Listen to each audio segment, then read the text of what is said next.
From This Corner with John Ball is brought to you by KNEO 91.7 The Word.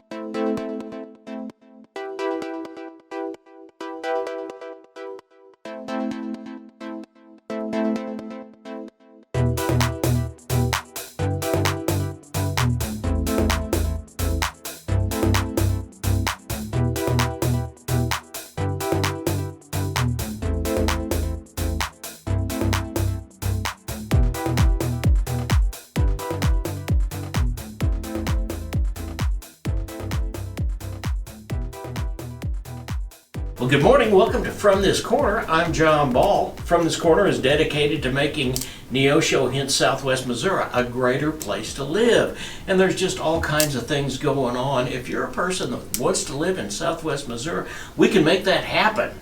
And it doesn't have anything to do with economics. It doesn't have anything to do with jobs or anything else. There are just some opportunities out there.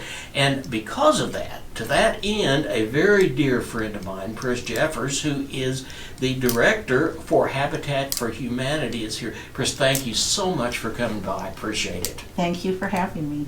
Let's talk about Habitat. It's I tell you what, I get really tired of having to start every interview with, in light of the COVID, but absolutely, the COVID has slowed down, stopped, made us look at things in different ways, and that's the way it is with Habitat, because for the last year or so, you guys kind of had to look at things a little different way, haven't you? Yes, we have. We get direction from the international office, which is in Georgia.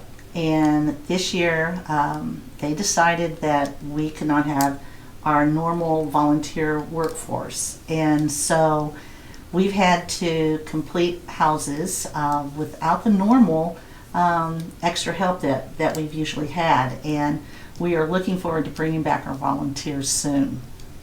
Well, tell us a little bit about Habitat. I know at this point we've got over 17 houses, and we've kind of renovated another one. Most of them are in the city limits of Neosho. What's it look like this next year? Well, we just completed our 17th house, and we had 2 houses built right across from Scenic Park this year. And so now we are figuring out where our next lot is going to be, and so we can start our new house hopefully this summer. We have already received all of the funding needed for our next home, which is very significant for us. We always try to raise the money first before we start building the house. And so once we get our lot determined, we will then put out information to receive applications for our next family for whom we would build a home. And once we get our applications, then we'll interview our families. A committee will pick a family, and then we'll determine then what style of home needs to be built, and we'll get started. Okay, now first of all, let's talk about the fact that economics plays a big part of this, depending upon what the family can do and where they're working and things like that. But second of all, this is not a giveaway program, is it? No, it is not. And there are certain criteria for qualifying for a Habitat for Humanity home. First of all, they cannot qualify for a traditional loan. If they qualify for a traditional loan, that will disqualify them. They need to be able to make the payments, and so there is verification of work. They also need to put in 350 hours sweat equity, and we do that in lieu of having a down payment of any sort. Plus, the more work that you can put into your own home, the more that you value that home, and the more that you then are really contributing also to the community. And then they also need to be able to come up with the funds for the closing costs. We provide then the homeowner with a 0% mortgage, anywhere from 20 to 30 years. But it has been, many people have come to me and said, well, you're giving away houses, aren't you? And I said, no, absolutely not. People buy the homes, and just like anyone else would, it's just that we provide them with a 0% mortgage. Okay, and also with that 0% mortgage, there's an opportunity to escrow for things like taxes at the end of the year, insurance, and things like that. Yes, and all of that is taken care of by our wonderful board member who does all of our financing and they work very, very closely with the homeowners to make sure that everything is covered. So, take me through the process. You find a piece of property. Yes, okay, so we find a piece of property and we are keeping our property within the city limits of Neosho. This is because there is access to sewer, water, things like that. And so once we put a bid in on the property and it gets accepted, then we'll put out a call for applications. And this could be a single person, it could be a couple, it could be a family of 6. There's no requirement for that. Once we get the applications, then it will go to a committee, and that committee then will interview families that qualify, and then the family is chosen. And then once a family is chosen, then we will know what kind of home to build, and then we'll get started. Okay, so about how long does it take to build a house? Well, I've only been in this job a year, and so, plus it was during COVID, and so it's really hard to know exactly. Weather always is going to make a difference as to what could be done, but I would say probably 4 to 5 months. Okay. And that is, that's with a lot of volunteer work. So we have to make sure that we have things scheduled so that our volunteers can come in and do the work that they can, as well as our other volunteers who are more, they come in more frequently. Okay, so if you're a person out there and you have a skill set that says, oh, I'm really good at putting in windows. Oh, yes. I am good at laying concrete. I am good at this or that. And I really would like to be involved in this.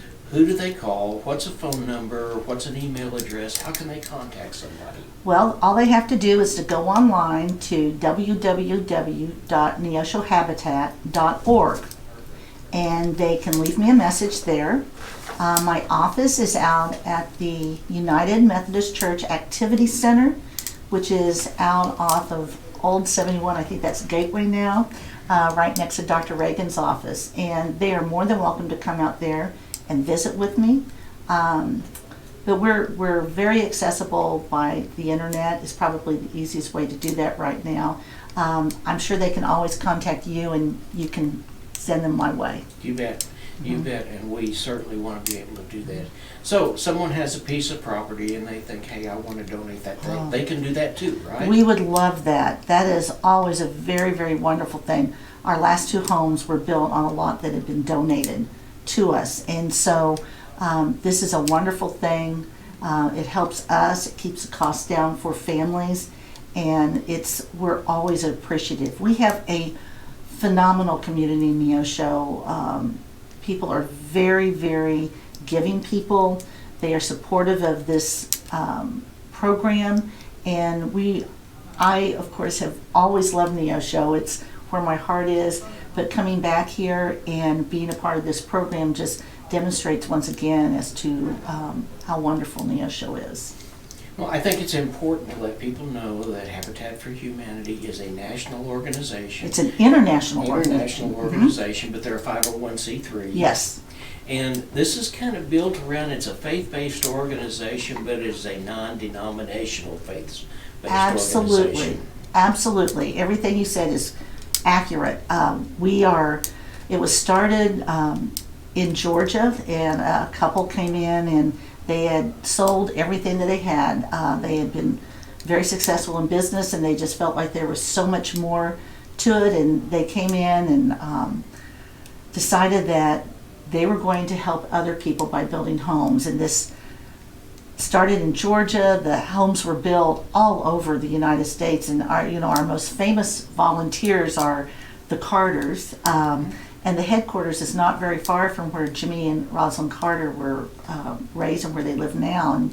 And so it's,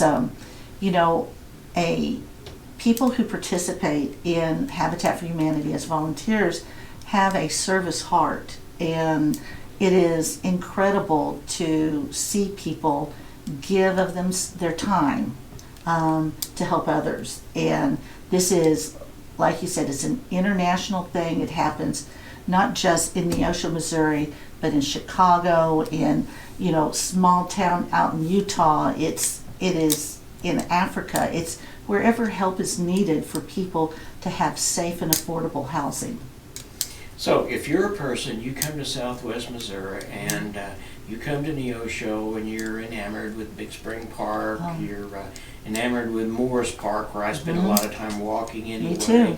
or just the area, and you want to live here, there are ways to make that possible. Absolutely, absolutely. And as important to that is that there are people around who will help you figure that out. And you're not left out on your own. You have a very supportive and wonderful community who will welcome you. Okay, so we buy a piece of property, or Yes. someone gives us a piece of property. Now we're getting ready to go out for applications. How do we find out that you're taking applications? Well, it will be posted on our website. I will let you know, and you can tell people. It'll be, probably we'll have some television interview type things. It'll go into the Globe and the Daily. So there'll be things that, we'll get in touch with the churches, so that there'll be a lot of information that goes out for announcing that we're accepting applications. Okay, one more time real quick. Somebody is looking for a place in Neosho. Habitat for Humanity is a viable way for them to get affordable housing, and at a zero interest rate. I'd say that's really affordable. Yes. And all of that is done through a rotating financial agreement, right? So that the money that they put in, that same money will be used for another house down the road. Absolutely, absolutely. And it is, like I said, it's an international program that through many years has been shown to work effectively for all the families who participate. It's www.neoshohabitat.org, and you can get online and leave us a message there. Okay, that'll work. Well, thank you so much for being here. We appreciate it. Just another reason why Neosho in Southwest Missouri is a great place to live. And it's a great place to live not only because we have good school districts, because we have good infrastructure, because we have a county that cares. We have people that care and are willing to give of their time to make Neosho a better place for you. And I appreciate you being here today. Thank you so much, Pris. Thank you so much. Take care.